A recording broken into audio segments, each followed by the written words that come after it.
Onion. You've explored Oizys to your liking, then? Or perhaps more, what with the spontaneous gravity shifts?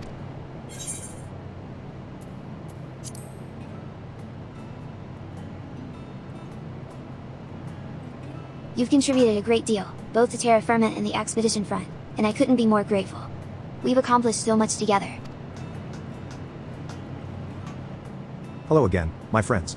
I am pleased to report that appellations have been assigned to most everything, and with nary a gravitational mishap besides. Fantastic work as always, Namingway. With each new star we reach, your nuanced nomenclature becomes ever more essential to the initiative. I truly had my work cut out for me this time. Ruin after nameless ruin, and all built by a nameless culture.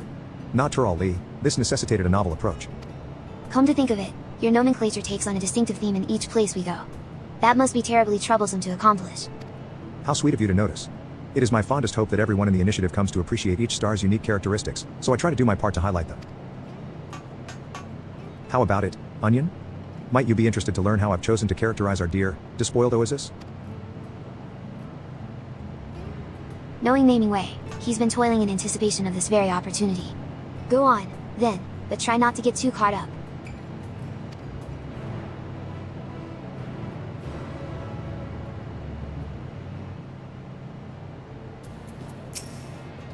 If you're ready to begin today's terrific tour, we will begin with terra firma.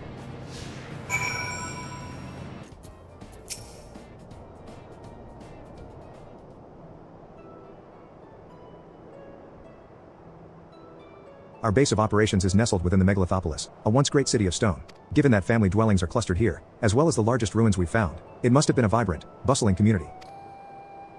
Granted, it had a different identity then, even wore a different countenance, back before the anomalies tore it asunder. And how am I to describe a place I never knew? The moment Searchingway told us of this star, I feared that any name I could give it would always be inferior to its true one. That was arrogant. Of course I could never replace the name it once had. And who would ask me to? Ares isn't gone, no matter how time has changed the face of it. Yet many of you have never known any home but Heidelin. Neither truth makes the other less true. Oizys can mean something now. It doesn't need to do more than that. And if we one day come to know this star's other name, well, it can have both. That has to be better than being labeled RG4-6, at the very least. Now, let us embark on a journey of appreciation for all that this star has to offer.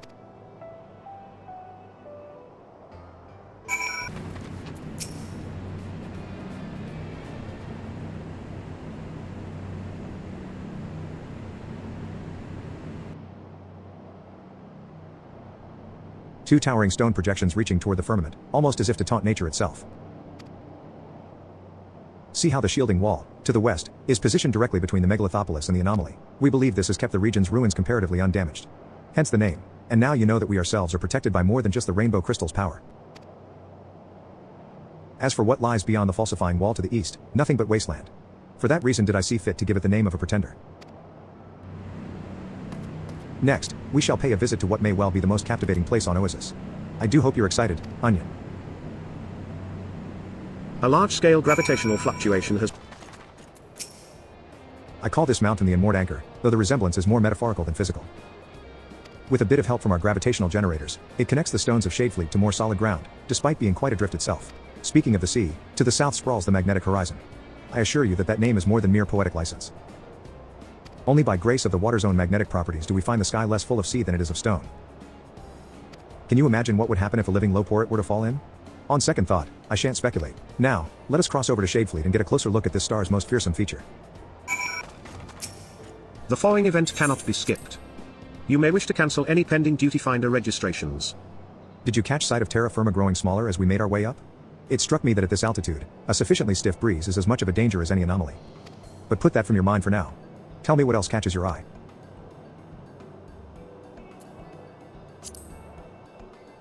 That puffed up plant is chiting pulp, named both for its resemblance to the noble octopus and its ability to remain gently aloft. It floats in place, impervious to the whims of the gravity spheres, seemingly unaided by roots or vines.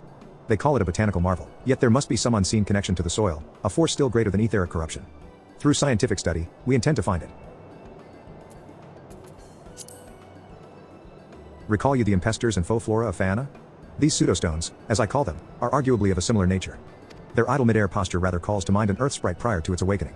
This star has yet to give rise to its own intelligent life, but mayhap one day it will spark from the faint power contained in these stones. Have you spotted the yellow-green sparkle? That is Oizys jasper. Like crystal, it has proven highly sensitive to etheric stimuli. In fact, I hear it was expertly utilized in the restoration of Desert Burrow. The euhedron at terra firma is made of this jasper as well. The Voyagers unearthed some truly spectacular specimens. Is it not strange that we ourselves have only found it here in Shadefleet? Were all other veins depleted, or has it something to do with the anomaly nearby?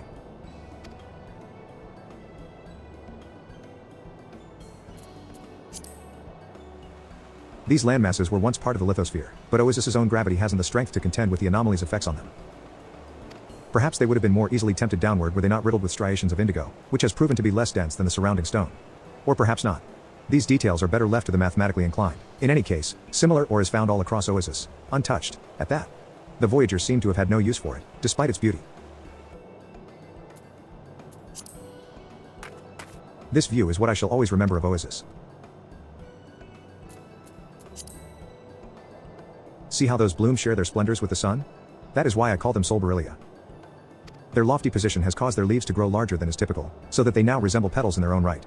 Though Shadefleet's soil has few nutrients and limited capacity to retain water, these hardy plants have only become bigger and brighter. I do admire their spirit. Behold the crooked cedar, warped by gravity right down to the roots. Evidently the anomalies fluctuate faintly. Hence, some branches are forced to grow toward the nearest sphere, while others are free to seek the sun. A few saplings will be exported to Atheres to observe their growth under normal conditions. I expect they'll go straight up. The menacing orb you see before you is but one of the many gravitational anomalies that afflict Oizys. We know not how they came to be, but that the star's ether is in some way corrupted, a knot in the currents. Mayhap, some have proposed using gravitational magics to resolve the imbalance, but the finer points of this plan have yet to materialize. Well? Have you made enough delightful discoveries about our dear Oizys, or do you need more time? I'm glad. For my part, I have dearly enjoyed this academic tour. Navigating this star's treacherous terrain has given me much to think about, too. As before, my mind is drawn to the past. Just as the people of Heidelin came to know the meaning of Atheres, I should like to one day see Oizys as our predecessors knew her. How I wish that the Voyagers were still here, that they might tell us not only their chosen nomenclature, but how it felt upon their tongues and in their hearts. I see now the opportunities I missed, wandering Atheres those 100 years. All that time, I worked from the shadows, speaking to but a scant few tenuous acquaintances. I was convinced that my means of study was superlative. How much more I could have learned, had I thought to know you through your own words. But that time of solitary struggle is long past. As are the final days, owing to you and yours. Far more important is what I can achieve now. I joined this initiative in pursuit of a new dream, and I intend to see it through. Each and every discovery shall receive my very best, whether I am giving it its first name or its 100th. That's all I need to be able to look upon my contributions with pride. Oh, but I'm rambling, aren't I? And we've kept Searchingway waiting once again.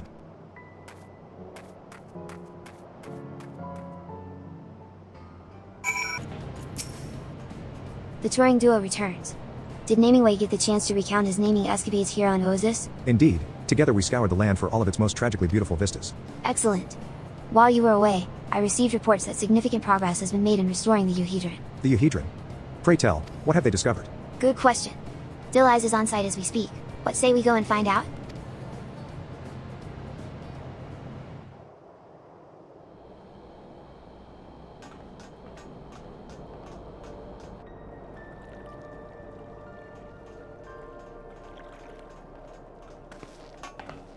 Your timing is impeccable, for the data transfer from Desert Burrow has just concluded. If all goes to plan, we'll gain control of this thing any moment.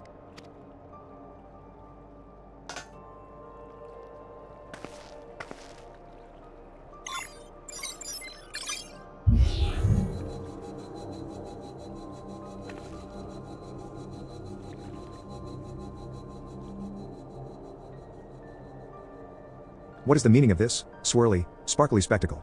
Is it some sort of record the Voyagers left behind? Strange. This pattern of lights resembles the layout of Star System Mark IV.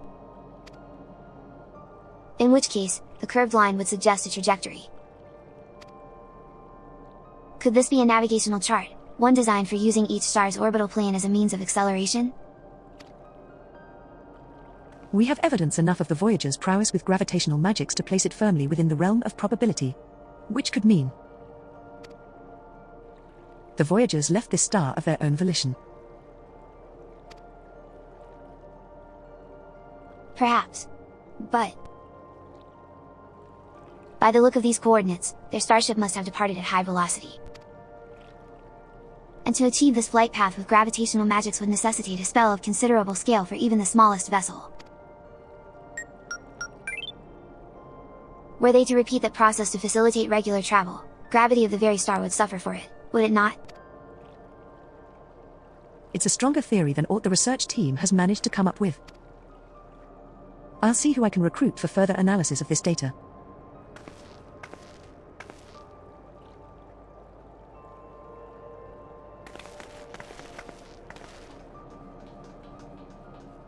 The Fana observation team ought to hear of this, too. They may be able to work out precisely where the Voyagers were headed. Then, we're going after them? You bet your carrots we're going after them. If we can make contact with their descendants, it will be the initiative's greatest hop yet. For that reason, I'll have the whole crew pivot to data analysis. As soon as we have our next coordinates, you'll be the first to know. Because when the time comes, I want you both on board with me.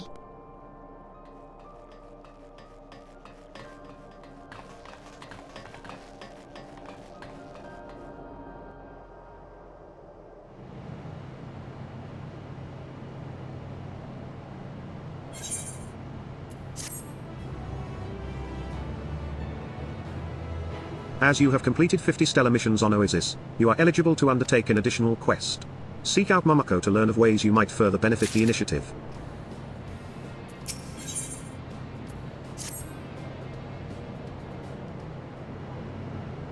Alright, what gave me away this time?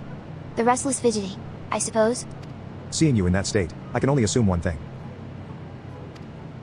Indeed, owing to the tireless efforts of our research team, our next coordinates are set.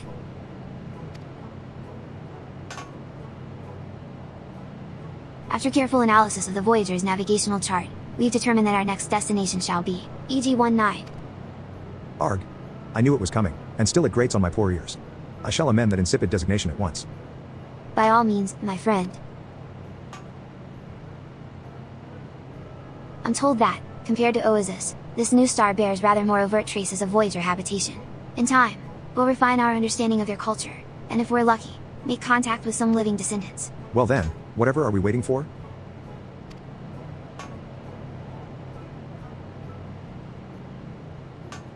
Come along, Onion. We set forth onto a new frontier for the Cosmic Exploration Initiative. There's no telling what awaits at EG-19, but with the tools we now have at our disposal, I just know we'll find something incredible. Once we've all made ready, I shall summon the good Captain Cruisingway and have her bring us aboard.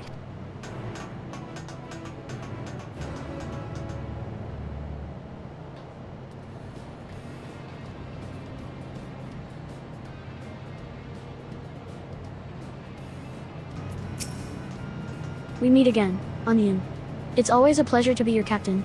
Tell me, darling, are you prepared to heat things up? To EG-19, then.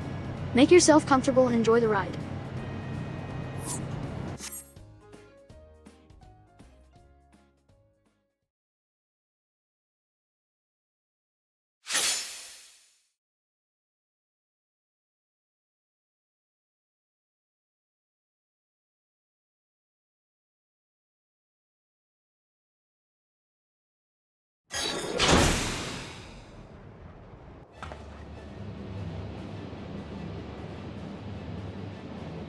All passengers ready and willing. For better or worse, our destination is teeming with ether. There's no telling what's arisen from that primordial boon, so we should exercise all due caution. Routing engine output to anti-gravity thrusters. Ignition, and liftoff.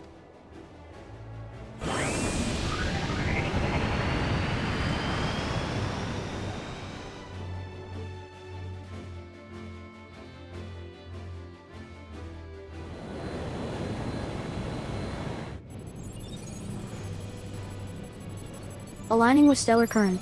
Coordinates set for EG-19. Galactic Way, engaged.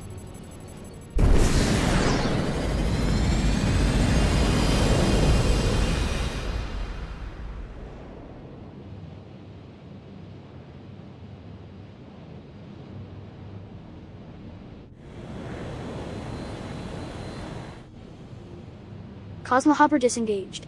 Smooth as carrot juice, wouldn't you say? Breathtaking.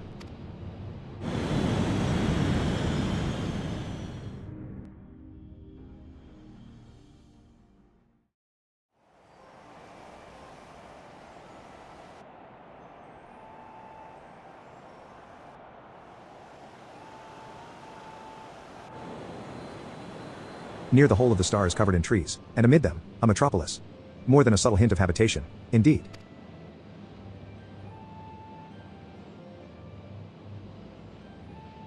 Would that I could trace the Voyagers' footsteps, to learn of the lives they led under those verdant canopies. I know not what they named this realm of eternal spring, but we shall call it Auxesia.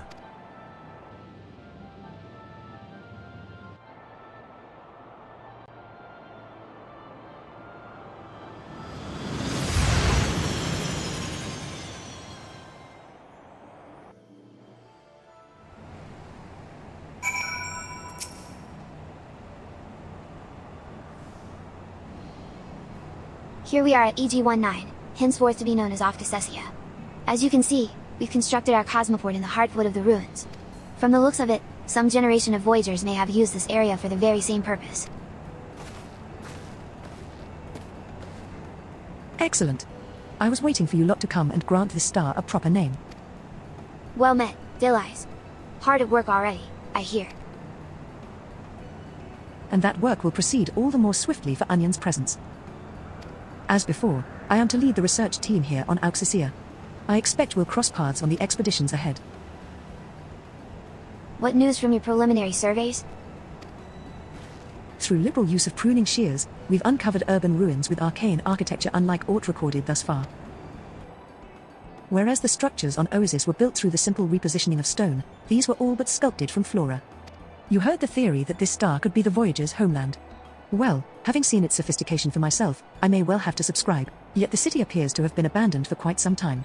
We've seen naught to bolster our hopes that descendants of those who left Oizys remain. Did they die out, or is there yet more to this tale than meets the eye? If Oizys and its Hydra are any indication, our answers await deep in the ruins. Like as not. But have care when exploring, whatever magic maintains this city is still active in some form. The periodic petal showers, for instance, appear to accelerate decomposition by means of greater microbial activity, thereby separating foreign matter from that more easily incorporated into the sediment. Oh. Given our nature, I imagine we low-porets fall into the foreign matter category? I should hate to be, separated in a more forceful fashion. Wander with the utmost caution, and be sure to report any hints you discover as to the Voyager's fate. There remain a multitude of possibilities to explore, and I shan't rest ere we reach a satisfactory conclusion. I dare say there are no fewer missions ahead of you, Onion, but do remember to check your EXA tablet for progress reports. And my messages, lest I send Commandingway to fetch you directly. Now then, duty calls.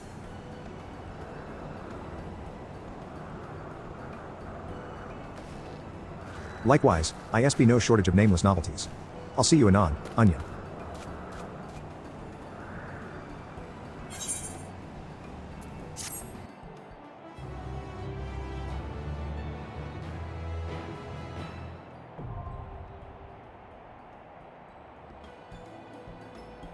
You can now explore Auxesia. Check your EXA tablet for the latest information on how to further the Cosmic Exploration Initiative. You may travel to Auxesia from the moon at any time by speaking to either Cruisingway in Sinus Ardorum, or Drivingway at Bestways Burrow. Please note that the Laporets have also recalibrated the Bestways Burrow Etherite to facilitate one-way travel to this latest stop on the initiative's path to cosmic discovery.